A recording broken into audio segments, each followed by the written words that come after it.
पद्धति, इस विषय पर अपनी चर्चा चल रही है। और कल तक हमने कई सारे विषयों पर बात कर ली है। कृपया मुझे होस्ट बना दें, मैं स्क्रीन शेयर कर सकूं ताकि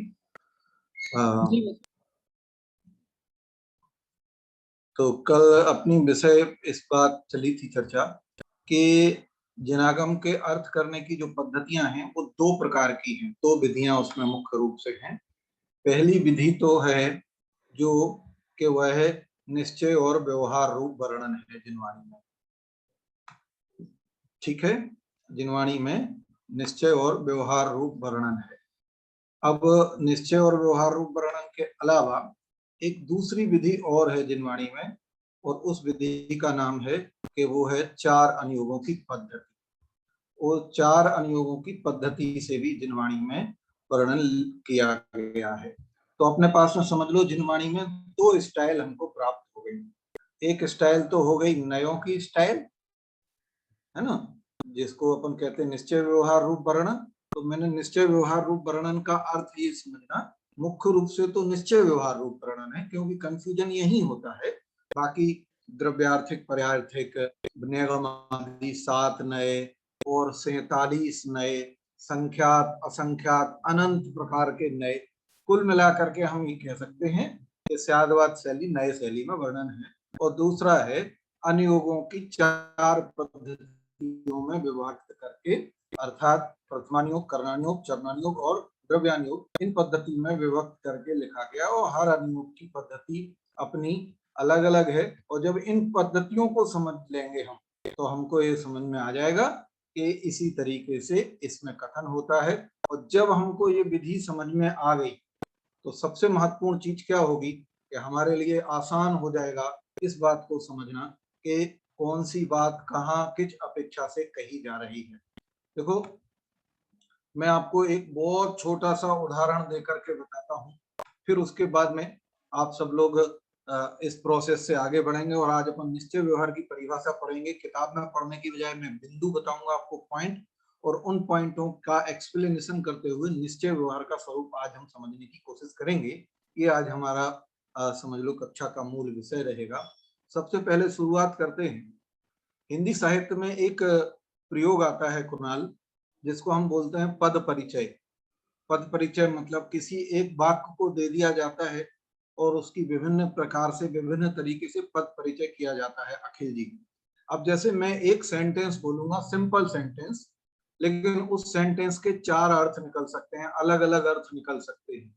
ये जिनवाणी के कथन करने की पद्धति है। इससे आपको समझ में आएगा कि जब आप वाक्य पढ़ें, पैराग्राफ पढ़ें, तो आगे पीछे मिला करके ये देखें कि किस चीज पर वजन है। जो चर्चा हमारी चल रही है उसका पूर्वा पर क्या संबंध है। मैं ये बात क्यों बोल रहा हूं विजय जी, माही, ये बात क्यों बोल रहा हूं बेटा? इसलिए बोल रहा हूं क्योंकि कई बार क्या होता है कि हम जिनागम का कोई एक पैराग्राफ या एक बात को उठा करके कहीं रख देते हैं, फिर हम किसी से पूछते हैं कि इसका क्या अर्थ है, या कोई आपसे पूछता है इसका क्या अर्थ है। तो अपने आप में वो पैराग्राफ या वाक्य अगर परिपूर्ण हो तो अर्थ निकालने में समर्थ होता है। लेकिन कई बार वो पैराग्राफ जो होते हैं पूर्वापर विषय से संबंधित होते हैं। हमसे कोई जब ऐसी बात पूछता है तो मैं उससे ये कहता हूँ, भाई साहब मुझे ये प्रकरण देखना पड़ेगा कि किस प्रकरण में ये चर्चा आई है, आगे ऊपर नीचे। हम एक बार मुजफ्फरनगर में ग्रुप शिविर लगा हुआ था, तो मैं उसके मुजफ्फरनगर के पास में एक जगह है धामपुर, मैं वहां गया था। एकदम लास्ट समझ लो, अपने मुमुक्षु उसके बाद एंड से हो जाते हैं, फिर मुमुक्षु नहीं मिलते उस तरफ। तो मैं वहां धामपुर गया था, शुगर मिल है वहां बहुत बड़ी धामपुर में, अपने शास्त्री जी भी हैं वहां, प्रदीप जी। तो मैं वहां गया तो एक सज्जन ने मुझे धवला ग्रंथ का एक कोटेशन दिखाया और उसमें लिखा था कि अग्नि में धूप खेना चाहिए। तो उन्होंने बाकायदा पेज नंबर और सब धवला ग्रंथ की किताब नंबर और कोटेशन मुझे दिखा दिया। अब मैं तो नया नया शास्त्री था, उस समय धवला मैंने पढ़ा भी नहीं था, तो मैं एकदम एडमायर होकर के उस चीज को देखने लगा। मैंने कि यार 5 साल तो हमने कुछ और पढ़ा, ये तो कुछ और दिखा रहे। कोई बात नहीं, लौट के हम मुजफ्फरनगर आए। मुजफ्फरनगर में हमारे भाई मनोज जी के घर बहुत बड़ी लाइब्रेरी है, तो उसमें हमने उसमें देखा, ग्रंथ उठा करके, पुस्तक उठा करके, तब मुझे पूर्वापर संबंध उसमें पता चला जयंत, कि वहां शिष्य ने प्रश्न पूछा है कि क्यों अग्नि में धूप क्यों खेनी चाहिए क्या, तो वो क्वेश्चन मार्क लगा है वहां, और कोटेशन में क्वेश्चन मार्क उन्होंने मुझे दिखाया नहीं, केवल वाक्य दे दिया, किताब नंबर दे दी, बिल्कुल धबला में लिखा है कि अग्नि में धूप खेनी चाहिए, लेकिन नीचे वो क्वेश्चन मार्क लगा हुआ था, जिसको हम अंग्रेजी में इंटेरोगेटिव सेंटेंस बोलते हैं, तो वो इंटेरोगेटिव सेंटेंस था वो, है ना, और उन्होंने उसमें पूर्ण विराम लगा करके मुझे एकदम जैसे सिंपल सेंटेंस बोलते हैं वो बना करके बता दिया मुझे। अब सिंपल सेंटेंस को क्या बोलते हैं मैं भूल गया हूँ, डिस्क्रिप्टिव या ऐसे ही कुछ करके नाम होता है उनका, तो वो हो गया सीधा सीधा। अब मैं कंफ्यूज हो गया, जब मैंने पूर्व पर पढ़ा आर्य उपमाद्रव, तब मुझे पता चला कि वो प्रश्न है और नीचे आचार्य ने उसका उत्तर दिया कि नहीं, अहिंसा धर्म की पालना के लिए अग्नि में धूप कभी नहीं खेना चाहिए, नीचे लिखा है मूल भाषा में, प्राकृत सब। अब हम ऐसे ही कोटेशन, ऐसे ही सेंटेंसेस, ऐसी ही गाथाएं पढ़ करके कंफ्यूज हो जाते हैं, तो हमको बात समझ में नहीं आती। देखो हरियाणा वाले भैया, नाम में अभी स्मरण हो गया है, संयम, संयम जी एक वाक्य बोलता हूं, क्या राम घर को गया, या क्या राम जंगल को गया, उदाहरण सीधा एक सिंपल सेंटेंस है, ठीक। अब मैंने जोर देना शुरू किया है, इंटरोगेटिव सेंटेंसेस केवल एक प्रश्नवाचक वाक्य है ये, लेकिन इसके अर्थ कितने सारे निकलेंगे। क्या राम जंगल को गया, तो एकदम से मैंने क्या पर जोर दिया, तो बिल्कुल आश्चर्य मिश्रित प्रश्न हो जाएगा, क्या राम जंगल को गया, ठीक है, यहां बात खत्म हुई। फिर क्या राम जंगल को गया, मतलब राम जंगल को गया, श्याम नहीं गया, राम गया, वाक्य का अर्थ बदल गया, भाव बदल गया। क्या राम जंगल को गया, अच्छा जंगल को गया, बाजार नहीं गया, मतलब, ठीक। और क्या राम जंगल को गया, गया मतलब गया क्या भी यही है, छोटा सा 4 वर्ड्स का एक सेंटेंस है, क्वेश्चन वाचक प्रश्नवाचक वाक्य है, लेकिन 4 बार उसका भाव अलग है, उसका भाव अलग है। इसी को बोलते हैं नए, कहने वाला किस अपेक्षा से कह रहा है और समझने वाला किस अपेक्षा से समझ रहा है, इसको बोलते हैं नए, क्योंकि वक्ता के अभिप्राय को नए बोलते हैं और ज्ञाता के अभिप्राय को भी नए बोलते हैं। वक्ता क्या कहना चाहता है वो उसकी अपेक्षा है, उसका नाम नए है। ज्ञाता क्या समझना चाहता है वो उसकी अपेक्षा है और वो नए है। समझ में आ रहा है, नहीं आ रहा है? आजकल नेता लोग, अभिनेता लोग ट्विटर पे ट्वीट कर देते हैं, मीडिया में कोई बयान दे देते हैं और फिर बाद में आकर के स्पष्टीकरण देते हैं, मेरे बयान को तोड़ मरोड़ करके प्रस्तुत किया गया, मेरे बयान का गलत अर्थ निकाला गया, मैं ये कहना नहीं चाहता था, मैं तो ये कहना चाहता था। ये कैसे समझ में आएगा, है? नयों से समझ में आएगा। पूरी दुनिया के पास तो नए हैं नहीं, इसलिए कोई कुछ कहता है तो उसके खिलाफ आंदोलन हो जाते हैं, पोस्टर जलाए जाते हैं, पुतले जलाए जाते हैं, पिक्चर प्रदर्शित नहीं होने दी जाती है, शहर में आने नहीं दिया जाता है, एयरपोर्ट से वापस लौटा दिया जाता है। इतने सारे ये बितंडा क्यों खड़े होते हैं? अपेक्षा नहीं समझने से, नए नहीं समझने से, कथन की पद्धति नहीं समझने से, अर्थ करने की पद्धति नहीं समझने से। ये सब माइनस हैं जो हमारी बुद्धि में उत्पन्न होते हैं, किस कारण से? कि हमने अपनी बुद्धि में अर्थ समझने की पद्धति को प्लस नहीं किया। ठीक है, ये बात है। अब आज हम चर्चा करने वाले हैं निश्चय व्यवहार पर। तो मैं पहले निश्चय व्यवहार की 4 परिभाषाएं बोलूंगा, ठीक है, और उन 4 परिभाषाओं के आधार से निश्चय व्यवहार की व्याख्या करें। हाँ जी संयम, बोलो, कुछ बोल रहे हो? जी वैसा आवाज आ रही है। हाँ आवाज आ रही, बिल्कुल बोलो। मतलब मैं कोटा में जब पढ़ते थे हम लोग सन्मति में, तो हमें वहाँ पे निश्चय ने और व्यवहार ने पढ़ाया गया था। ठीक है, तो उसमें हमें मतलब ये बताया गया था कि निश्चय ने मतलब जैसे कोई मेहमान घर पे आता है तो उससे हम कहते हैं कि आप अपना ही घर समझिए, ठीक तो है, ये निश्चय ने हो गया। हाँ और व्यवहार से कि मतलब असलियत में उसका घर थोड़ी ना हो जाएगा वो, तो यही होगा व्यवहार निश्चय ने कि जो नहीं नहीं आप नहीं, समझा रही है। ये नहीं होगा बेटा, नहीं होगा। जो जी हमने बेटा। कथन किया ना कि इसे आप अपना ही घर समझिए, ये औपचारिक कथन है, उपचार है, ये व्यवहार का कथन है। और जी भाई निश्चय साहब। तब होगा कि भाई साहब ये मेरा घर है और आपका आपके घर पे। ठीक है। अब बाकी उसके घर को भी उसका एनालाइज करना शुरू करेंगे तो पता चलेगा उसका घर भी उसका घर नहीं है, उसका घर पुद्गल का घर है। ठीक है, उसका घर पुद्गल का घर है, वो तो पुद्गल का है, उसका थोड़ी। ये निश्चय कथन हुआ, ये घर किसका है, पुद्गल का है, ये निश्चय कथन हुआ। और ये घर मेरा है, ये व्यवहार का है। आप चिंता मत करिए, ये चार परिभाषाएं, इनके उदाहरण और डिस्क्रिप्शन समझने के बाद आपको पूरी शंकाओं का निराकरण होगा। नहीं होगा तो जब तक नहीं हो तब तक पूछते रहना, पूछते रहना, पूछते रहना, है ना। आज भी, कल भी और परसों भी। टेंशन मत लेना, मैं कोर्स पूरा नहीं करूंगा। अक्षय जी खड़ेरी, शिकायत कर सकते हो आप जिन कुमार जी से मेरी, लेकिन मैं कोर्स पूरा नहीं करूंगा। लेकिन जो पढ़ाऊंगा उसकी कोशिश ये करूंगा कि वो पूरा आपको समझ में आ जाए। ठीक है, पूरा कोर्स समझ में आ जाएगा तो बढ़िया बात है, लेकिन जो पढ़ाऊं वो पूरा समझ में आ जाए, कोशिश ये है। अब निश्चय व्यवहार की परिभाषाएं जनरली चार प्रकार की मिलती हैं। कितने प्रकार की? चार। उंगलियां दिख रही हैं, बैकग्राउंड के कारण कई बार छुप जाती हैं, लेकिन चार उंगलियां हैं। ठीक है, पहली, नोट करना चाहें और अगर नोट करके आप लोग इसका स्क्रीनशॉट लेकर ग्रुप पर डालेंगे तो आपको बहुत बहुत साधुवाद और धन्यवाद दिया जाएगा, क्योंकि दूसरे जो लोग नोट नहीं कर पा रहे उनकी मदद हो जाती है उससे। पहला,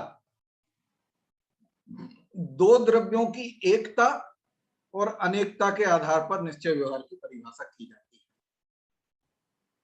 दो द्रव्यों की एकता और अनेकता के आधार।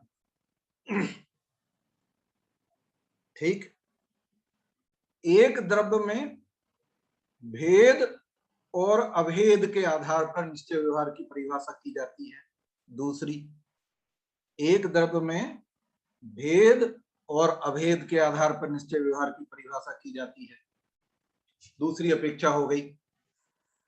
तीसरी अपेक्षा यह है कि जो आचार्य अमृतचंद्र देव ने मूल रूप से समय सार ग्रंथ में चलती है, वो है आत्माश्रित और पराश्रित की अपेक्षा से निश्चय व्यवहार की परिभाषा।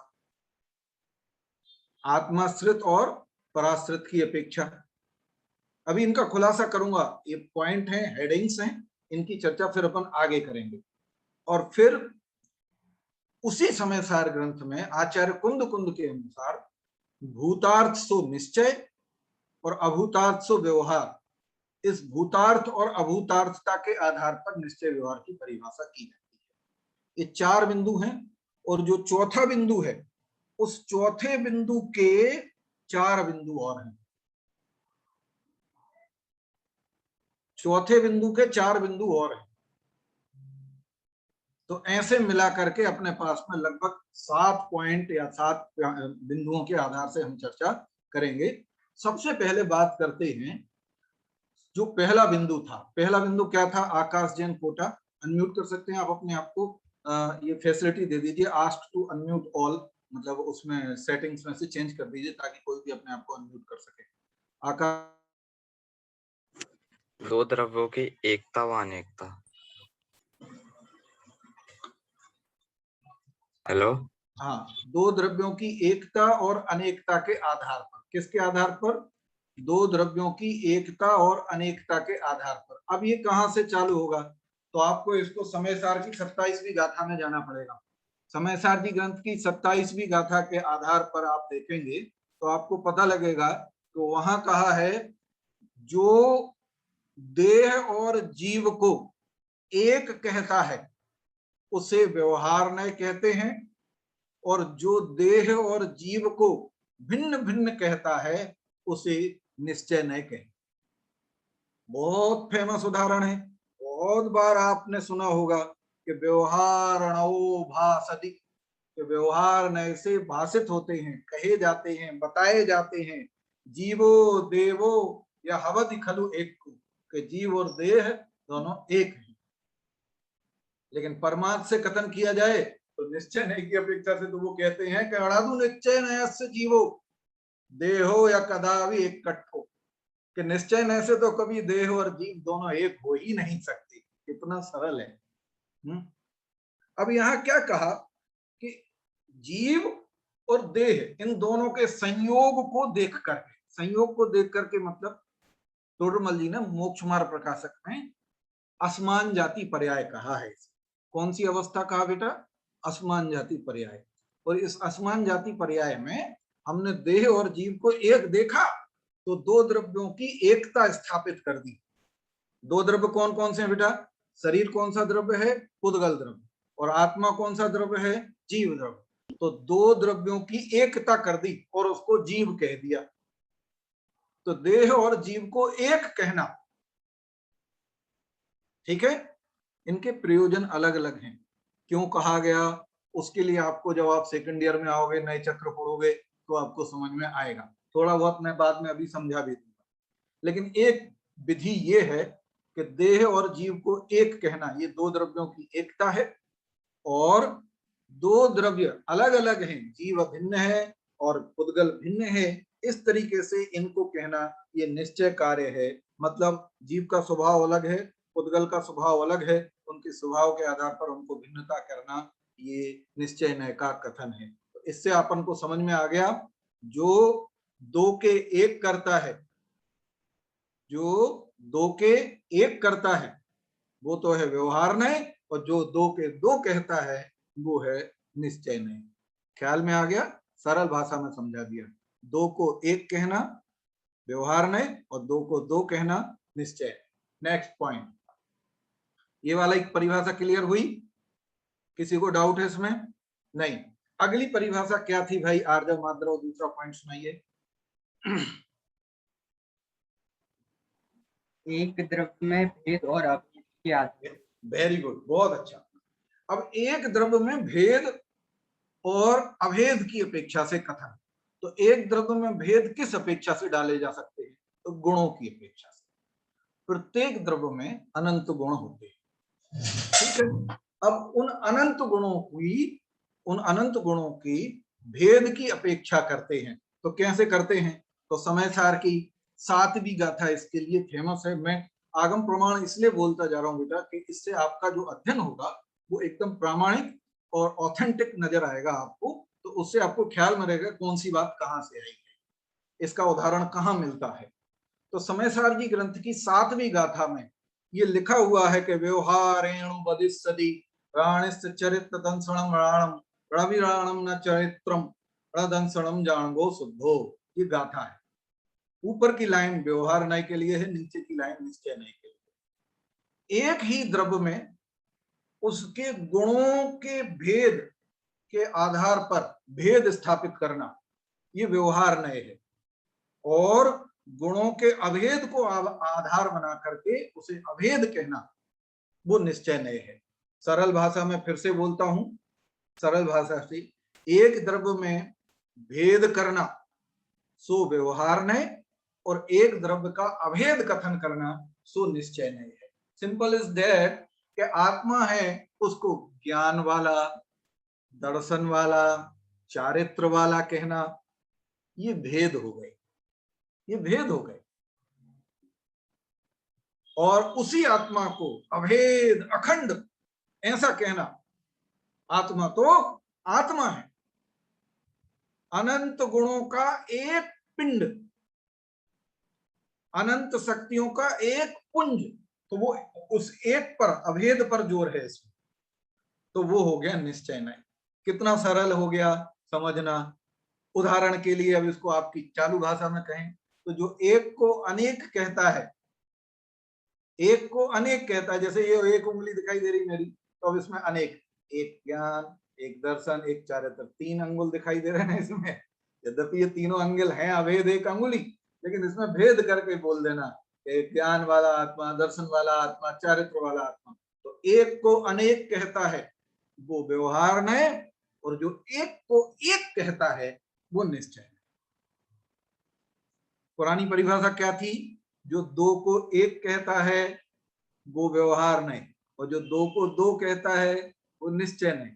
अब यहाँ जो एक को अनेक कहता है वो व्यवहार नहीं, और जो एक को एक कहता है वो निश्चय नहीं। बोलो, दृष्टि समझ में आया बेटा? है? स्वस्ति जैन, मिरज, ख्याल में आया? ठीक है बेटे,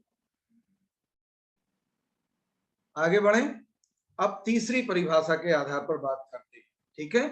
तो और अगर शास्त्रीय शब्दों में आप लोगों को लिखना हो तो इस दूसरे पॉइंट को ऐसा कह सकते हैं कि अभेद में भेद करना वो व्यवहार का काम है, और अभेद को अभेद रहने देना ये निश्चय का काम। समझ में आया? अब क्या है कि अभेद को भेद क्यों किया जाता है? समझाने के लिए। समझाने के लिए कोई आपसे जैसे पूछे कि आत्मा आत्मा ही है, आत्मा कैसा है, तो बोले आत्मा तो आत्मा ही, तो समझ में नहीं आएगा। तो फिर उसको समझाने के लिए ज्ञान वाला आत्मा, दर्शन वाला अलग, चारित्र वाला आत्मा, इस अपेक्षा से भेद कर दिए जाते हैं। तो व्यवहार अगर भेद करता भी है भाई, तो इसलिए करता है कि तुम्हें समझ में आ जाए। पहले वाला भी व्यवहार दो को एक क्यों कह रहा था, शरीर को आत्मा क्यों कह रहा था, या शरीर और आत्मा को मिला करके जीव क्यों कह रहा था? इसलिए कह रहा था कि आचार्य अमृतचंद देव ने आगे टीका में लिखा है कि यदि देह और जीव को एक ना बताया जाए तो लोग राख की भांति जीवों को मसल देंगे और हिंसा नहीं मानेंगे, क्योंकि उन्हें ऐसा लगेगा शरीर और आत्मा तो अलग अलग है, तो शरीर को मारने में हमको क्या दिक्कत है? तर्क दे देता वो है, रूह जब मरती नहीं मरने की फिक्र क्या, जो जुदा तन से हुआ वो जुदा पहले से था। है? जब शरीर आत्मा मरती नहीं है तो फिर हमारे ऊपर मारने का आरोप क्यों? रूह जब मरती नहीं मरने की फिक्र क्या, और जो जुदा तन से हुआ वो जुदा पहले से ही था, वो तो पहले से ही जुदा था। ऐसा ही है। तो लोग कुतर्क देते, फिर खूब मारते जीव और कहते हमने क्या किया, कुछ भी नहीं, आत्मा तो मरी नहीं, आत्मा अलग है, शरीर अलग है, वो तो देह जुदा जीव जुदा पहले ही होने थे, तो हमने हवाई कर दिया, क्या फर्क पड़ता है? समझ में आया? कनिष्ठ उपाध्याय में जब हम नए नए आए और हमने एक प्रवचन सुने, तो अखिल जी हमारी भाषा भी लगभग कुछ ऐसी हो गई थी। अभय जी की कक्षा चलती थी, हम सुनते थे आराम से, तो रूपेंद्र भाई हम गालियां नहीं देते थे, अपन कहते थे ना तेरे को जान से मार दूंगा अगर तूने ऐसे किया, तो ऐसे बोलते थे ना, तो हम ऐसे नहीं बोलते थे, फिर हमारी गालियों का स्वरूप बदल गया। देख ज्यादा बड़बड़ करी तो देह जुदा पुद्गल जुदा हो जाएगी, समझ में आया?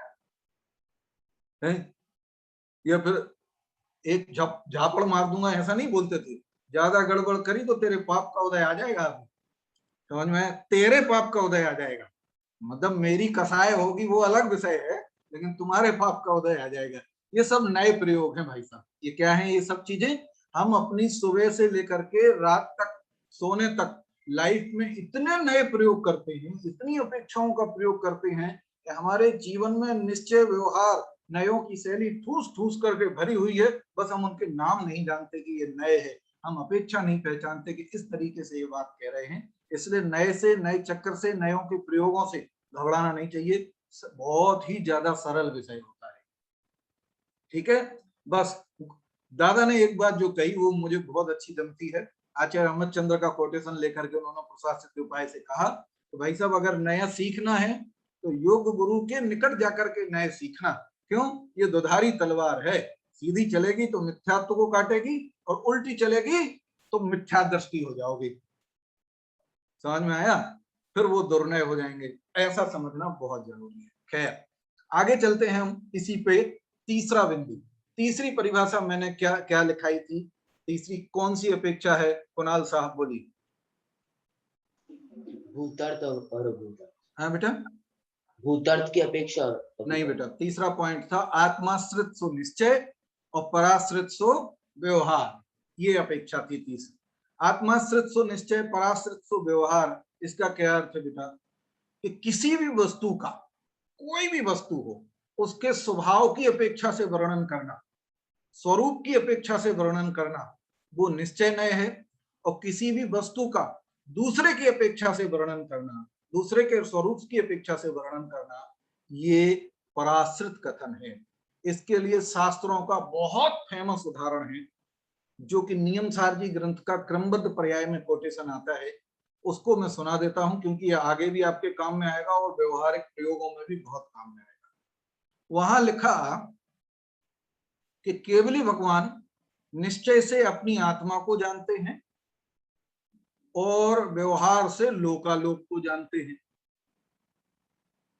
तो कुछ कुतर्क देने वाले लोग जो होते हैं वो आए और उन्होंने कहा भाई साहब व्यवहार नहीं तो झूठा है, इसका मतलब है केवली भगवान लोकालोक को नहीं जानते, क्योंकि नियम सार में तो लिखा है केवली भगवान निश्चय से अपनी आत्मा को जानते हैं और व्यवहार से लोकालोक को जानते हैं, और व्यवहार झूठा है इसलिए केवली भगवान लोकालोक को नहीं जानते। ऐसे उठ करके खड़े हो गए लोग।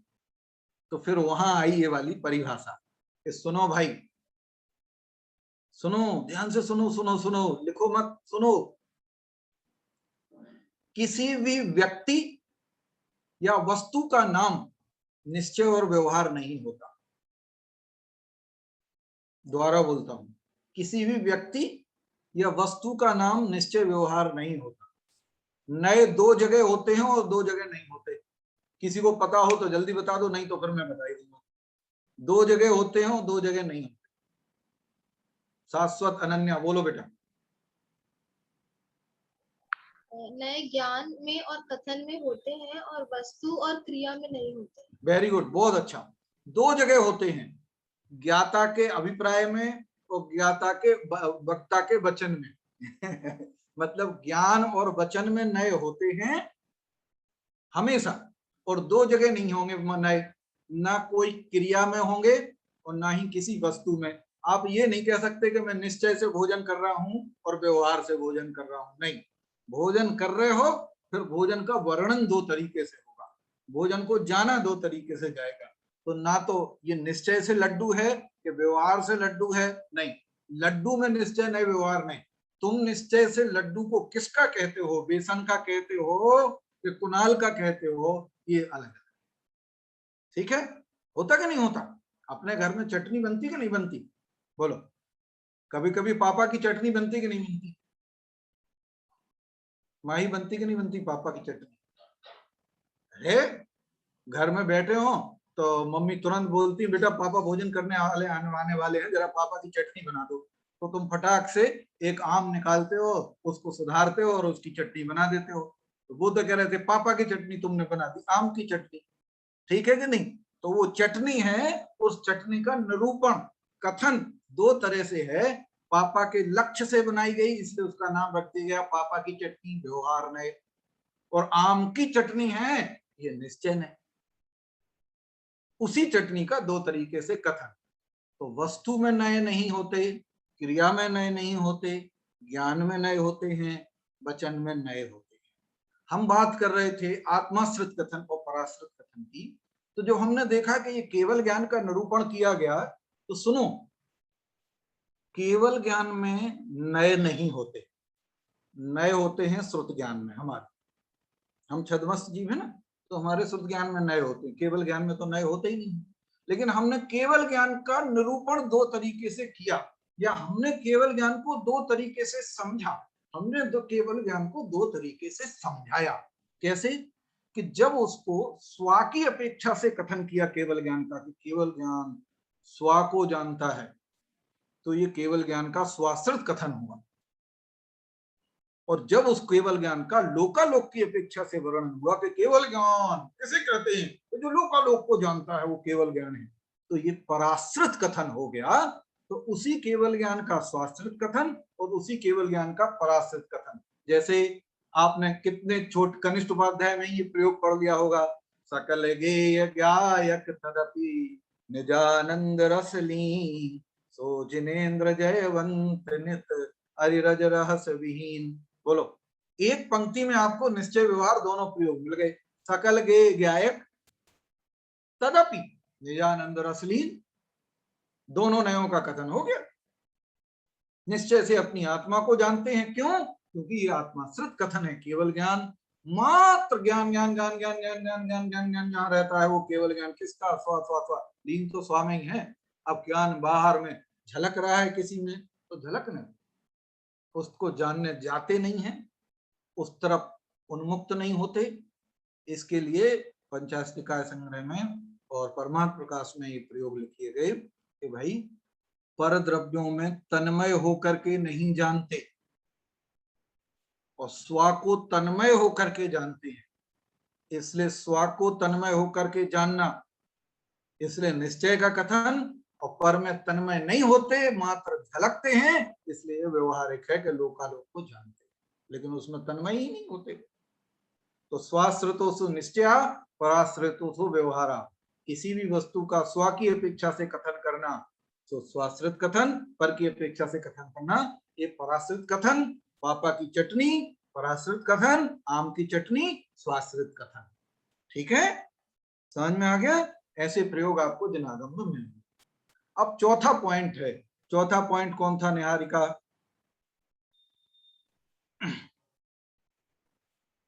भूतार्थ और अभूतार्थ की अपेक्षा। वेरी गुड, बहुत अच्छा। भूतार्थसु निश्चय और अभूतार्थसु व्यवहार। अब भूतार्थसु निश्चय अभूतार्थसु व्यवहार। भूतार्थ, भूतार्थ भू धातु सत्ता के अर्थ में आती है, जैसा है अर्थ वैसा कहना वो भूतार्थ है, और अभूतार्थ मतलब जैसा नहीं है वैसा कहना, ये अभूतार्थ। दोबारा बोलता हूं, जैसा है वैसा कहना भूतार्थ निरूपण, और जैसा नहीं है और कहना वो अभूतार्थ कथन। अब अभूतार्थ क्यों कहा, किस अपेक्षा से कहा, वो अलग अलग विषय है, कई अपेक्षाएं होती हैं अभूतार्थ कहने की। इसी को दूसरे अर्थ में भी कहते हैं। भूतार्थ मतलब होता है जो प्रयोजन भूत हो हमारे, अर्थ माने प्रयोजन।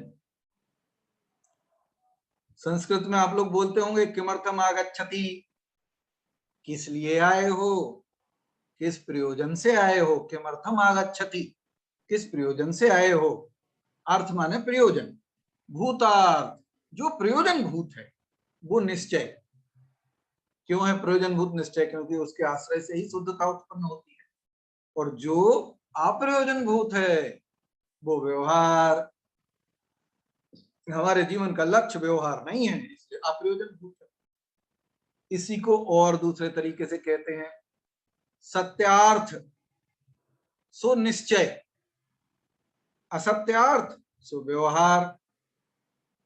सत अर्थ, अर्थ सती, जैसे अर्थ, जैसा अर्थ है यथार्थ वो सत्यार्थ है, ठीक है। और असत्यार्थ मतलब आयथार्थ, जैसा नहीं है वैसा कहना वो असत्यार्थ है, आयथार्थ है। और उपचरित, जल्दी जल्दी बोल रहा हूं, जल्दी जल्दी बोल रहा हूं, फिर से रिपीट करता हूं, है। भूतार्थ सो निश्चय, अभूतार्थ सो व्यवहार। सत्यार्थ सो निश्चय, असत्यार्थ सो व्यवहार। यथार्थ सो निश्चय, अयथार्थ सो व्यवहार। उपचरित, या उल्टा बोल देता हूं, अनुपचरित सो निश्चय और उपचरित सो व्यवहार, ताकि आपका निश्चय निश्चय निश्चय लाइन में आ जाएगा, व्यवहार व्यवहार लाइन में आ जाएगा। अक्षय, उपचरित अनुपचरित, तो अनुपचरित सो निश्चय और उपचरित सो व्यवहार। अब इनको थोड़ा सा समझाऊं। पंडित टोडरमल जी साहब ने मोक्ष मार्ग प्रकाशक जी ग्रंथ में निश्चय व्यवहार की व्याख्या करते समय इस जो ये भूतार्थ और अभूतार्थ वाला प्रकरण है, इसको एक्सटेंशन देते हुए इसके कुछ बिंदु बनाए हैं। उन बिंदुओं को हम समझेंगे तो आपको ख्याल में आ जाएगा कि कैसे इस तरीके के ये प्रयोग हमको जगत में मिलते हैं। जैसे पहला, सच्चा निरूपण, उसका नाम निश्चय नय, और उपचरित निरूपण, उसका नाम व्यवहार नय है। सच्चा निरूपण वो निश्चय नय और उपचरित निरूपण वो व्यवहार नय। मतलब सच्चा निरूपण और उपचरित निरूपण मतलब देखो क्या है कि जैसे आत्मा को ज्ञान स्वभावी कहना, ये आत्मा का सच्चा निरूपण है, ठीक है। और उसी आत्मा को मनुष्य देव आदि कहना, मनुष्य देव आदि कहना, ये उपचरित निरूपण है। अब आप कहोगे ये उपचरित क्यों है? क्योंकि शरीर के संयोग में आत्मा को देख करके शरीर को और आत्मा को मिला करके, जो पहले हमने दो द्रव्यों को मिलाना कहा था, उसकी भाषा हम बदल करके अभी यहां बोल रहे हैं कि एक तो होता है सच्चा निरूपण। सच्चे निरूपण का अर्थ भूतार्थ जैसा है वैसा कहना। तो आत्मा तो ज्ञानानंद स्वभावी है, उसे ज्ञानानंद स्वभावी कहना चाहिए। अब आप उसे एक इंद्रिय, दो इंद्रिय, चार इंद्रिय, पांच इंद्रिय, संगी असंगी मनुष्य त्रयंच कह रहे हो, तो ऐसा तो आत्मा है नहीं। आत्मा में तो इंद्रियां है नहीं, आत्मा में तो मनुष्य है नहीं, आत्मा में तो त्रयंच है नहीं। तो ये कैसा निरूपण हुआ? कि उपचरित निरूपण हुआ। सच्चे निरूपण को अनुपचरित कहते हैं, और जो सच्चा नहीं है, मैं झूठा नहीं कहूंगा, ऐसे झूठ शब्द का प्रयोग जिनवाणी में किया भी नहीं गया। झूठा नहीं कहा व्यवहार को, ध्यान से सुनना, झूठा नहीं कहा, प्रयोग किए गए हैं। ऐसा कहा गया कि जैसा नहीं है वैसा कहना। झूठा कहते ही अभी एक चक्कर खड़ा हो जाएगा अनन्या, कि झूठा कहेंगे तो जिनागम में व्यवहार नहीं के बहुत प्रयोग मिले हैं, वो सब झूठ हो जाएंगे, और जिनवाणी पर आपत्ति आएगी कि जिनवाणी में झूठ निरूपण है। तो व्यवहार नहीं, झूठा नहीं है, ध्यान से सुनना है। लेकिन वो निरूपण करता है तो उसकी भी कोई अपेक्षा है, उसकी भी कोई साइड है, उसका भी कोई पक्ष है, उसका भी कोई पॉइंट ऑफ व्यू है। ये शब्द से आपको जल्दी से समझ में आ जाएगा क्या है कि व्यवहार का भी कोई ना कोई पॉइंट ऑफ व्यू है, और वो पॉइंट ऑफ व्यू समझ में आ जाएगा तो व्यवहार में हमको समझ में आ जाएगा। जल्दी करते हैं, आज घड़ी तो बहुत तेजी से दौड़ गई है, 10:56 हो गए, पता ही नहीं चला है, 5-7 मिनट बचे हैं। जल्दी से पहले समराइज कर देते हैं, फिर इसका एक्सटेंशन कल करेंगे आगे। पहले सुनिए जरा ध्यान से, क्या कहा मैंने कि सच्चे निरूपण का नाम निश्चय और उपचरित निरूपण का नाम व्यवहार। जैसे ज्ञानानंद स्वभावी आत्मा को ज्ञानानंद स्वभावी आत्मा कहना ये सच्चा निरूपण है, और उसे मनुष्य या देव आदि कहना ये व्यवहार निरूपण है। ठीक है कि नहीं? और टोडरमल जी ने दूसरा पॉइंट वहां लिखा, ये सब मैं कल लिखा दूंगा, नहीं तो स्क्रीनशॉट आपको शेयर कर दूंगा कल मोक्ष मार्ग प्रकाशक का नए चक्र ग्रंथ में भी है, वो मैंने अभी खोल नहीं रखा स्क्रीन पर, नहीं तो मैं उसमें से दिखा देता कि एक द्रव्य के भाव को, एक द्रव्य के भाव को उसी द्रव्य के भाव रूप कहना, माने एक द्रव्य के भाव को उस रूप ही कहना कि उसका ही है, ये तो निश्चय नहीं है। और एक द्रव्य के भाव को अन्य द्रव्य की कहना ये व्यवहार नहीं है। विशाल मेहता जी, आपने कुछ पूछना चाहा है, पूछिए बेटा। जी मुझे ये बस आप ये जो तीसरा पॉइंट था ना अपना आत्माश्रित और पराश्रित अपेक्षा से जो निश्चय और व्यवहार का कथन है, वो थोड़ा समझ में नहीं आया है बेटा अब इसको कल समझाऊं, क्योंकि मैं इस पॉइंट को पूरा कर रहा हूं। कल आप फिर से हैंड रेज करिएगा क्लास के स्टार्ट में, मैं इसे रिवाइज करूंगा, वरना आज के पॉइंट्स छूट जाएंगे। और विषय क्लोज करना बहुत जरूरी है, फिर उसमें क्वेश्चन एरेंज कर लीजिए आप, मेरे को याद भी रहेगा, कल मैं आपको इसका जवाब दे दूंगा, कोई दिक्कत नहीं है। जैसे उदाहरण की अपेक्षा से अपन देखें कि एक द्रव्य के भाव को उस रूप ही कहना और एक द्रव्य के भाव को अन्य रूप कहना, तो ये कैसे प्रयोग होंगे? कि जैसे आप देखो कि आत्मा को आपने कहा गोरा, काला, मोटा, तो अभी आत्मा के तो भाव है नहीं, आत्मा के भाव तो ज्ञान दर्शन चारित्र हैं, लेकिन आपने आत्मा को गोरा, मोटा, दुबला, पतला ऐसा कहा है, तो ये भाई साहब एक द्रव्य के भाव को दूसरे द्रव्य के भाव कह दिया। अब ध्यान से सुनना कि आंख को देखने वाला, कान को सुनने वाला, जिह्वा को चखने वाला, नाक को सूंघने वाला कहा, तो ये सुनना, जानना, सूंघना, देखना ये तो आत्मा का काम है। तुमने आंख में डाल दिए, ये नाक में डाल दिए, कान में डाल दिए, तो आत्मा के भावों को पुद्गल का कह दिया। तो एक द्रव्य के भाव को दूसरे द्रव्य का कहना ये व्यवहार है, और जिस द्रव्य का भाव जो हो उसको उसका ही कहना, इसका नाम निश्चय नहीं है। थोड़ा थोड़ा समझ में आ रहा, नहीं आ रहा है? कल फिर से समझाएंगे इसी बात को। तीसरा पॉइंट है, जिस द्रव्य की जो परिणति हो, परिणति माने पर्याय अवस्था, उसको उसकी कहना वो निश्चय नहीं है। ये भूतार्थ अभूतार्थ का एक्सटेंशन चल रहा है, ध्यान रखना है।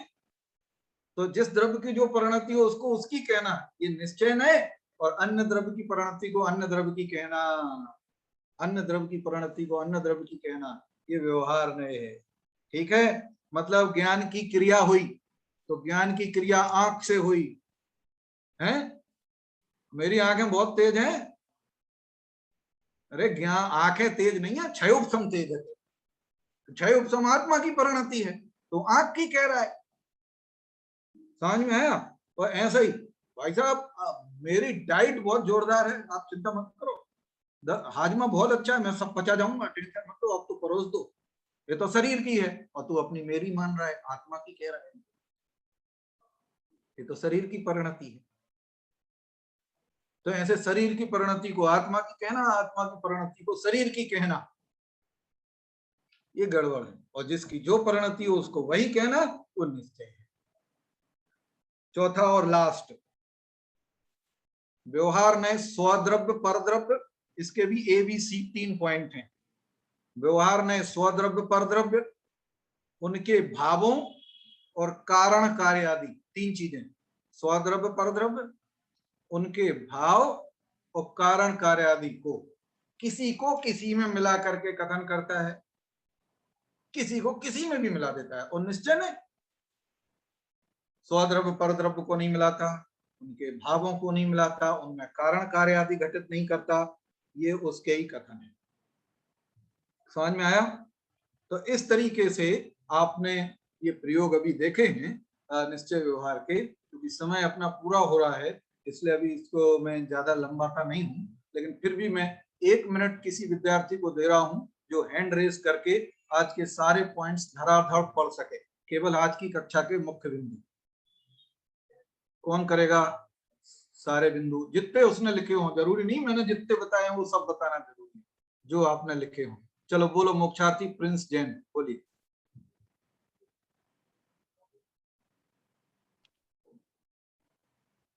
प्रिंस बोल रहे हो? हाँ बोलो। जी भाई साहब, ओम नमः सिद्धिभ्या। सबसे पहला पॉइंट ये था कि दो द्रव्यों की एकता और अनेकता के आधार पर। सो उसमें पंडित जी ने ये समझाया कि दो द्रव्यों को एक मानना व्यवहार न्याय है और दो द्रव्यों को दो मानना यह निश्चय न्याय है। और सेकंड था एक द्रव्य भेद और अभेद के आधार पर। इसमें पंडित जी ने बताया कि एक द्रव्य में भेद मतलब अलग अलग मानना व्यवहार न्याय है और द्रव्य को अभेद मानना यह निश्चय न्याय है। तीसरा था आत्माश्रित और प्राश्रित की अपेक्षा के आधार पर। तो तीसरे में यह बताया कि स्वयं में आश्रित सो निश्चय न्याय और दूसरे में आश्रित सो व्यवहार न्याय। और चौथा था भूतार्थ सो निश्चय और अभूतार्थ सो व्यवहार के आधार पर। तो चौथे में यह बताया गया कि सत्य निरूपण को निश्चय न्याय और चरित्र निरूपण को व्यवहार न्याय कहते हैं। जय। चलिए बहुत अच्छा है, संक्षेप में आपने कुछ मुख्य बातें बता दी।